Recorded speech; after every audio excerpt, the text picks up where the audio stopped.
માધવ વિદ્યા સંકુલ ઓનલાઈન ટીચિંગમાં આપનું હાર્દિક સ્વાગત છે. આજે આપણે ભણીશું ધોરણ 8 ચેપ્ટર 1 સમય સંખ્યાઓ. સંખ્યાઓ વિશે તો આપણે 7મા ધોરણમાં ભણી ચૂક્યા છીએ, પણ સંખ્યાઓના પણ અલગ અલગ ભાગ પાડવામાં આવે છે.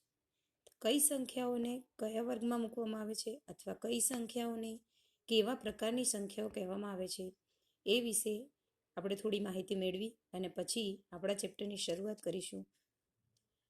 તો જોઈએ, પહેલી છે પ્રાકૃતિક સંખ્યાઓ. પ્રાકૃતિક સંખ્યાઓની અંદર 1, 2, 3, 4 ત્યાંથી લઈ અને અનંત સુધીની સંખ્યાઓનો સમાવેશ કરવામાં આવે છે અને તેને પ્રાકૃતિક સંખ્યાગણ તરીકે ઓળખવામાં આવે છે. તેનો અંગ્રેજી સંકેત n છે, નેચરલ નંબરનો n. બીજો વિભાગ છે પૂર્ણ સંખ્યા.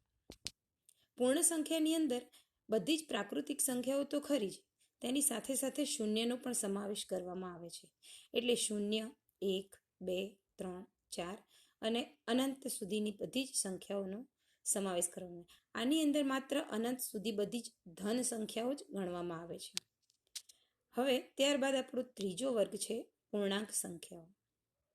પૂર્ણાંક સંખ્યાઓની અંદર ઉપરના બંને ગણોની અંદર આવેલી બધી જ સંખ્યાઓ ઉપરાંત ઋણ સંખ્યાઓનો પણ સમાવેશ કરવામાં આવે છે. એટલે કે પૂર્ણાંક સંખ્યાગણ 3 સંખ્યાઓથી બનેલો છે. બધા જ ધન પૂર્ણાંક અને બધા જ ઋણ પૂર્ણાંક. હવે આ સિવાય આપણે એક નવી સંખ્યા કે જેના વિશે અગાઉના ધોરણોમાં આપણે ભણ્યા નથી, તો તેના વિશેની માહિતી મેળવીશું. તે છે સમય સંખ્યા. સમય સંખ્યાઓ એવી સંખ્યાઓ કે જેને આપણે p/q એના સ્વરૂપમાં લખી શકીએ અને જ્યાં q ≠ 0 એટલે કે છેદ શૂન્ય નથી. આવા સ્વરૂપે જે સંખ્યાઓને લખી શકાય તેવી સંખ્યાઓને સમય સંખ્યા કહેવામાં આવે છે. ઉદાહરણ તરીકે 3/5, 1/2, 0, -2, -5/2. આ ઉપરાંત ઘણી બધી સંખ્યાઓ. હવે 0 અને -2 તમને નવાઈ લાગશે કે આના છેદમાં તો કંઈ છે જ નહીં, પરંતુ જ્યારે આવી પૂર્ણાંક સંખ્યાઓ હોય, દાખલા તરીકે 0 છે, -2, 4, 5 કે કોઈ પણ સંખ્યા, કે જ્યારે જે સંખ્યાનો છેદ કંઈ ન હોય ત્યારે સમજવાનું કે તેનો છેદ નીચે 1 છે. એટલે 0/1 થાય અને -2ના છેદમાં પણ 1 થાય. હવે આપણે જોઈએ કે આ સંખ્યાઓ કઈ રીતે અસ્તિત્વમાં આવી અથવા તો એના વિશેના થોડાક ઉદાહરણો ઉપરથી આપણે માહિતી મેળવીએ. ઉદાહરણ નંબર 1, x + 5 = 5. હવે જ્યારે આપણે આ સમીકરણને ઉકેલીએ ત્યારે આપણને xની જગ્યાએ કોઈ એક એવી સંખ્યા મળે છે કે જે આ સમીકરણમાં મૂકતા સમીકરણનું સમાધાન થાય છે. એટલે કે xની જગ્યાએ એવો કોઈ પૂર્ણાંક મૂકીએ અથવા એવી કોઈ સંખ્યા મૂકીએ કે જે જમણી બાજુનો જવાબ 5 આવે, તો આપણે જ્યારે સમીકરણનું સમાધાન કરીએ ત્યારે અહીં રહેલા 5ને આ સાઈડ લઈ જવામાં આવે ત્યારે તે -5 થાય છે. એટલે કે બરાબરની બીજી બાજુએ જ્યારે કોઈ સંખ્યા જાય છે ત્યારે તેની નિશાની બદલાય છે અને 5 - 5 થાય એટલે કે x = 0 મળે. અથવા તો આપણે એવું કહી શકીએ કે જ્યારે આ સમીકરણમાં xની કિંમત 0 મૂકવામાં આવે તો 5 = 5 એટલે કે ડાબી અને જમણી બંને બાજુ સમાન થાય છે. એવું એક બીજું ઉદાહરણ લઈએ, x + 18 = 5. એની અંદર જો સમીકરણને ઉકેલી અને આપણે એનું તારણ કાઢીશું. હવે આ સમીકરણની અંદર 18ને બરાબરની બીજી બાજુએ લઈ જવામાં આવે છે ત્યારે એ +18 છે જે -18 થઈ જાય છે અને હવે 5 - 18 એનો જવાબ આવે છે -13. એટલે કે 5માંથી 18 જાય તો -13 મળે છે અને આ -13 એ સમીકરણની અંદર તમે મૂકો છો ત્યારે તમને સમીકરણનું સમાધાન થતું જોવા મળે છે. એટલે કે -13 + 18 = 5. તો આમ x = -13 આ સમીકરણનું સમાધાન કરે છે. હવે તે જ રીતે ઉદાહરણ નંબર 3 જોઈએ, 2x = 3. 2x = 3 આ સમીકરણનું જ્યારે આપણે ઉકેલ મેળવીએ છીએ ત્યારે 2ને બરાબરની પેલી બાજુ લઈ જઈએ છીએ, એટલે કે બરાબરની બીજી બાજુએ જ્યારે લઈ જવામાં આવે છે ત્યારે તે જમણી બાજુ ગુણાકાર, ડાબી બાજુ ગુણાકારમાં હોવાથી જમણી બાજુ એ ભાગાકારમાં જાય છે. તેથી x બરાબર 3/2 મળે છે. તે જ રીતે સમીકરણ નંબર 4, 5x + 7 બરાબર 0. તો 5x બરાબર -7 અને x બરાબર -7/5. આમ 3/2 એ સમીકરણ 3નું સમાધાન કરે છે અને -7/5 એ સમીકરણ 4નું સમાધાન કરે છે.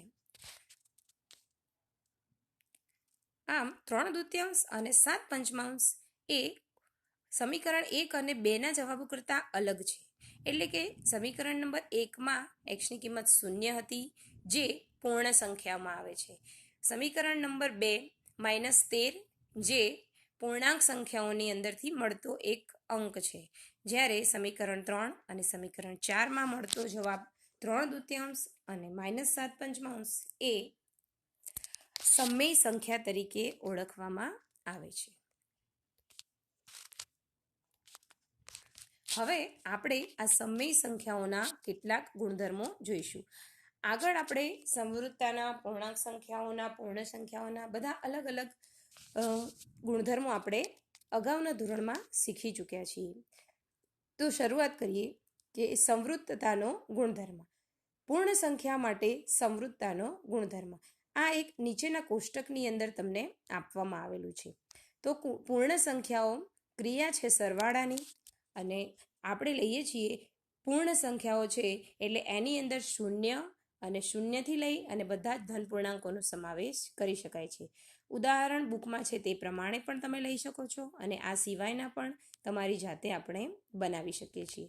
તો આપણે એક ઉદાહરણ લઈએ છીએ, 0 + 5 બરાબર 5 એ પૂર્ણ સંખ્યા છે. દાખલા તરીકે 0ની અંદર 5 ઉમેરવામાં આવે છે ત્યારે તેનો જવાબ તમને 5 મળે છે. તો આનો અર્થ એવો થયો કે 0 અને 5 એ બંને પૂર્ણ સંખ્યા છે, અને જ્યારે બે પૂર્ણ સંખ્યાઓનો સરવાળો કરવામાં આવે તો તેનો જવાબ પણ પૂર્ણ સંખ્યા જ મળે છે.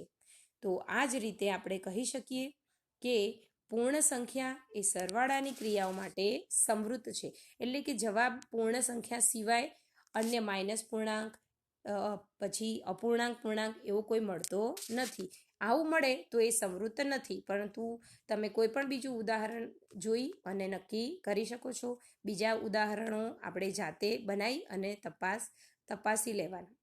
હવે જોઈએ બાદબાકીની ક્રિયા માટે પૂર્ણ સંખ્યાનો ગુણધર્મ. કોઈ પણ સંખ્યા પસંદ કરી શકીએ. આપણે સંખ્યા પસંદ કરી છે 5. 5માંથી 7 માઇનસ કરો એટલે 5 - 7, આનો જવાબ આવે છે -2. કારણ કે 5 મોટા છે અને 7 નાના છે, માટે બાદબાકી થશે અને મોટી સંખ્યાની નિશાની લાગશે, માટે જવાબ આવશે -2. હવે -2 એ પૂર્ણ સંખ્યા નથી, કારણ કે ઋણ પૂર્ણાંકનો સમાવેશ પૂર્ણાંક સંખ્યાઓની અંદર કરવામાં આવે છે. તો આપણે આ ઉદાહરણ પરથી કહી શકીશું કે બાદબાકીની ક્રિયા એ પૂર્ણ સંખ્યા માટે સમવૃત્ત નથી. હવે જોઈએ ગુણાકારની ક્રિયા માટે પૂર્ણ સંખ્યાનો ગુણધર્મ. 0 સાથે 3 છે અહીં, પરંતુ તમે કોઈ પણ સંખ્યા લઈ શકો છો. 0, 1, 2, 3 ગમે તે સંખ્યા. તો 0 × 3 કરો તો 0 સાથે કોઈ પણ સંખ્યાનો ગુણાકાર આવે છે 0, અને 0 એ પૂર્ણ સંખ્યા છે. આપણે એક બીજું ઉદાહરણ તપાસીએ કે 3 × 7 તો એ થાય છે 21, અને 21 પણ પૂર્ણ સંખ્યા છે. 5 × 5 લો તો એ પણ 25, જે પણ પૂર્ણ સંખ્યા છે. આમ તમે કોઈ પણ પૂર્ણ સંખ્યાનો ગુણાકાર અન્ય પૂર્ણ સંખ્યા સાથે કરો છો ત્યારે તમારો જવાબ પણ પૂર્ણ સંખ્યા જ મળે છે. એટલે કે 0થી લઈ અને n સુધીની કોઈ પણ સંખ્યા. તો આ ઉદાહરણો ઉપરથી આપણે તારણ કાઢી શકીએ કે ગુણાકારની ક્રિયા માટે પણ પૂર્ણ સંખ્યાઓ સમવૃત્ત છે. હવે ભાગાકાર માટે તપાસીએ. 5/8. આની જગ્યાએ તમે અન્ય ઉદાહરણ પણ વાપરી શકો છો. 5/8 ભાગાકાર શક્ય નથી, પરંતુ આપણે એને અંશ અને છેદ સ્વરૂપે જો લખીએ તો 5/8 થાય, અને 5/8 એ પૂર્ણ સંખ્યા નથી, કારણ કે એ p/q પ્રકારની સંખ્યા થઈ ગઈ છે કે જે સમમેય સંખ્યા છે. માટે ભાગાકારની ક્રિયા માટે પૂર્ણ સંખ્યા સમવૃત્ત નથી. આમ ઉપરના કોષ્ટક પરથી તારણ નીકળે છે કે પૂર્ણ સંખ્યાઓ સરવાળા અને ગુણાકાર માટે સમૃદ્ધ છે, જ્યારે બાદબાકી અને ભાગાકારની ક્રિયા માટે સમૃદ્ધ નથી. હવે જોઈએ પૂર્ણાંક સંખ્યાઓ. પૂર્ણાંક સંખ્યાઓ, સૌ પહેલા પૂર્ણાંક સંખ્યા ભણતા પહેલા પૂર્ણાંક સંખ્યાઓને જરા યાદ કરી લઈએ કે કઈ કઈ સંખ્યાઓને પૂર્ણાંક સંખ્યાઓ કહેવાય. તો પૂર્ણાંક સંખ્યાઓ એટલે કે ધન પૂર્ણાંકો, શૂન્ય પૂર્ણાંક અને ઋણ પૂર્ણાંકો. આપણે આની અંદર ઉદાહરણોની અંદર આપણે ધન, શૂન્ય અને ઋણ પૂર્ણાંકોનો ઉપયોગ કરીશું અને ઉત્તર એ આવે છે કે નહીં એ ચકાસીશું અને ત્યારબાદ જ આપણે તારણ કાઢીશું કે તે સંખ્યાઓ ક્રિયા માટે સમૃદ્ધ છે કે નહીં. જોઈએ આપણે સરવાળા માટે પૂર્ણાંક સંખ્યાઓ. તો સરવાળા માટે પૂર્ણાંક સંખ્યાઓ એમાં ઉદાહરણ લીધું છે 6 વત્તા 5. -6 વત્તા 5. અહીં થોડી પ્રિન્ટિંગ મિસ્ટેક છે, એ જરા તપાસી લેજો. -6 વત્તા 5 કરો છો તો એનો જવાબ આવે છે -1. હવે -1 એ પૂર્ણાંક સંખ્યા છે, જે નક્કી કરે છે કે આપણે કોઈ પણ બે પૂર્ણાંક સંખ્યાઓની ગાણિતિક ક્રિયા સરવાળા સ્વરૂપે કરી તો જવાબ પણ પૂર્ણાંક સંખ્યાઓ જ રહે છે. આવું અન્ય ઉદાહરણ તપાસીએ.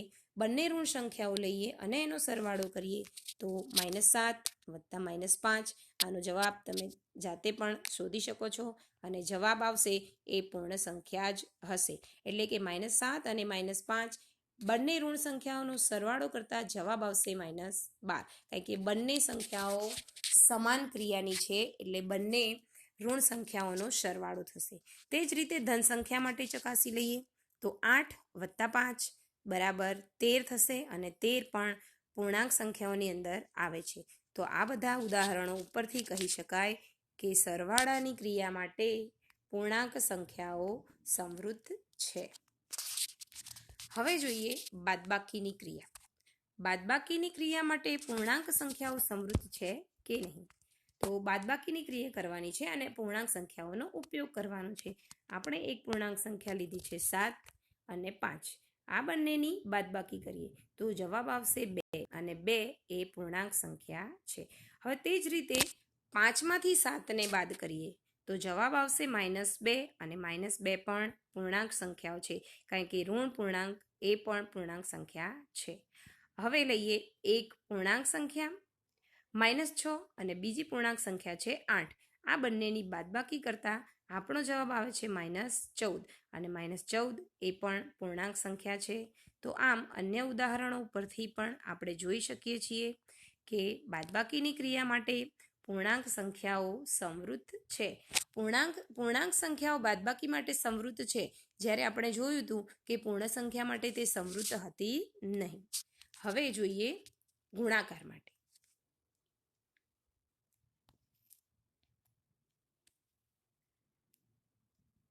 ગુણાકારની ક્રિયા માટે પૂર્ણાંક સંખ્યાઓ સમૃદ્ધ છે કે નહીં.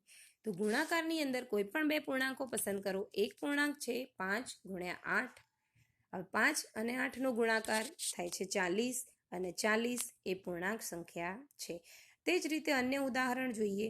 ઋણ પૂર્ણાંક -5 અને ધન પૂર્ણાંક 8. આ બંનેનો ગુણાકાર કરતા આપણો જવાબ આવે છે -40, જે પણ પૂર્ણાંક સંખ્યા છે.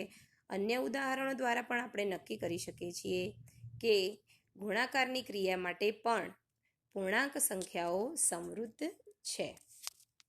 તે જ રીતે તપાસીએ ભાગાકારની ક્રિયા માટે. ભાગાકારની ક્રિયા માટે 5/8 આનો ભાગાકાર શક્ય નથી થતો અથવા તો પોઈન્ટમાં જવાબ આવી શકે છે, માટે આપણે એને લખીશું અંશ અને છેદ સ્વરૂપે. તો 5/8 અને 5/8 એ p/q સ્વરૂપ છે, જે પૂર્ણાંક સંખ્યા નથી. તે સમય સંખ્યાનું ઉદાહરણ બની જાય છે, અથવા તો આનો ઉત્તર એ સમય સંખ્યા આવે છે. માટે પૂર્ણાંક સંખ્યા ભાગાકારની ક્રિયા માટે સમૃદ્ધ નથી. આમ ઉપરના કોષ્ટક પરથી તારણ નીકળે છે કે પૂર્ણાંક સંખ્યાઓ સરવાળા, બાદબાકી અને ગુણાકારની ક્રિયા માટે સમૃદ્ધ છે, જ્યારે ભાગાકારની ક્રિયા માટે જ સમૃદ્ધ નથી, જેની ખાસ નોંધ લેવી અને યાદ રાખવું.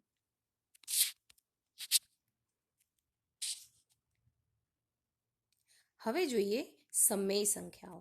આ સમય સંખ્યાઓનો આપણું ચેપ્ટર સમય સંખ્યાઓ ઉપર જ આધારિત છે. માટે આપણે સમય સંખ્યાઓને થોડી સમજદારીપૂર્વક અને થોડી ડિટેલમાં સમજીશું. હવે પહેલાં તો યાદ કરી લઈએ કે સમય સંખ્યાઓ કોને કહેવાતી. તો જે સંખ્યાને આપણે પી છેદમાં ક્યુ સ્વરૂપે લખીએ અને જ્યાં પી અને ક્યુ એ બંને પૂર્ણાંક સંખ્યાઓ છે, એટલે કે પી એ ધન પૂર્ણાંક પણ હોય, શૂન્ય પણ હોય અને ઋણ પણ હોય, અને ક્યુમાં પણ એ જ વસ્તુ આવે છે, પરંતુ ક્યુ ક્યારેય શૂન્ય હોતો નથી. એટલે ક્યુ ઇઝ નોટ ઇક્વલ ટુ 0, કારણ કે જો ક્યુ 0 હોય તો આખું પદ એટલે કે આપણું અપૂર્ણાંક શૂન્ય બની જાય છે. અને માટે યાદ રાખવું કે પી છેદમાં ક્યુ વાળી સંખ્યાને સમય સંખ્યા કહેવામાં આવે છે, પરંતુ ક્યારેય કોઈ સંખ્યાનો છેદ શૂન્ય હોતો નથી. થોડા ઉદાહરણ જોઈ લઈએ. અહીં તમને બુકની અંદર ઉદાહરણ આપેલા છે, જે તમારે થોડું ઝૂમ કરી અને તમે જોઈ શકો છો, અને હું આ અંડરલાઈન કરું છું, એના પર જરા ધ્યાન આપજો. હવે મેં અગાઉ કહ્યું હતું એ પ્રમાણે -2 અને 4 જેના છેદમાં અહીં કંઈ આપ્યું નથી, પરંતુ એનો છેદ 1 તો હોય જ. કોઈ પણ સંખ્યાનો છેદ 1 તો હોય જ છે. જ્યારે કોઈ નીચે સંખ્યા ન હોય ત્યારે સમજવાનું કે તે સંખ્યાનો છેદ 1 છે. એટલે કે 0/1, -2/1 અને 4ના છેદમાં પણ 1 છે. હવે આપણે સમય સંખ્યાઓ વિશે અલગ અલગ ગુણધર્મોની ચકાસણી કરીશું. સમય સંખ્યાઓનો સરવાળા માટેનો ગુણધર્મ આપણે સૌપ્રથમ ચકાસીશું. તો સરવાળા માટે કઈ રીતે સમય સંખ્યાઓ, હવે સમય સંખ્યા છે એટલે આપણે સમય સંખ્યા પસંદ કરીશું કે જે અપૂર્ણાંક પ્રકારની હોય છે તે. અહીં આપણી સમય સંખ્યા છે 3 અષ્ટમાંશ.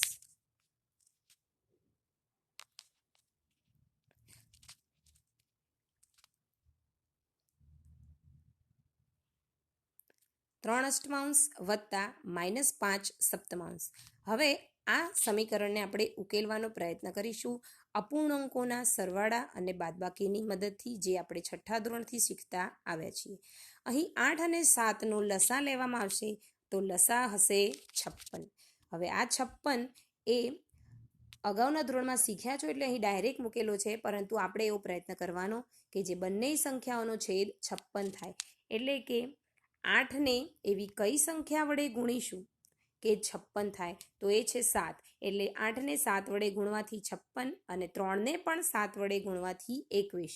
એટલે કે અંશ અને છેદ બંનેને એક જ સંખ્યા વડે ગુણવાનું, પરંતુ ધ્યાનમાં માત્ર છેદને લેવાનો કે જે છેદ છે એવી સંખ્યા વડે ગુણવાનો કે જે લસા આવવાનો પ્રયત્ન કરે. હવે તે જ રીતે બાજુવાળી સંખ્યા એટલે કે 7.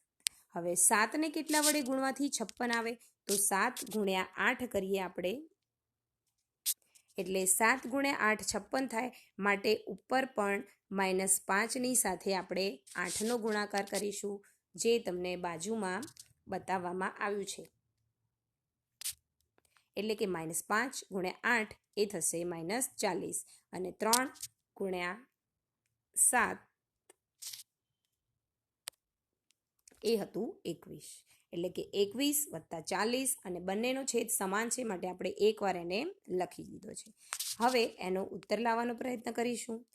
21 + -40 જે થાય છે -19ના છેદમાં 56, અને -19ના છેદમાં 56 એટલે કે આપણો ઉત્તર છે સમય સંખ્યા.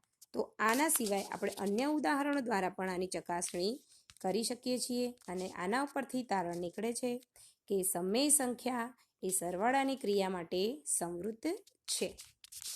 તે જ રીતે આપણે અગાઉના વિડીયોમાં જોઈશું કે સરવાળાની ક્રિયા ઉપરાંત અન્ય ક્રિયાઓ માટે પણ સમય સંખ્યાઓ સમૃદ્ધ છે કે નહીં. પ્રણામ. અગાઉનો વિડીયો આપણે આપણો આ વિડીયો નંબર 1 હતો. બાકી રહેલું આપણે વિડીયો નંબર 2માં જોઈશું.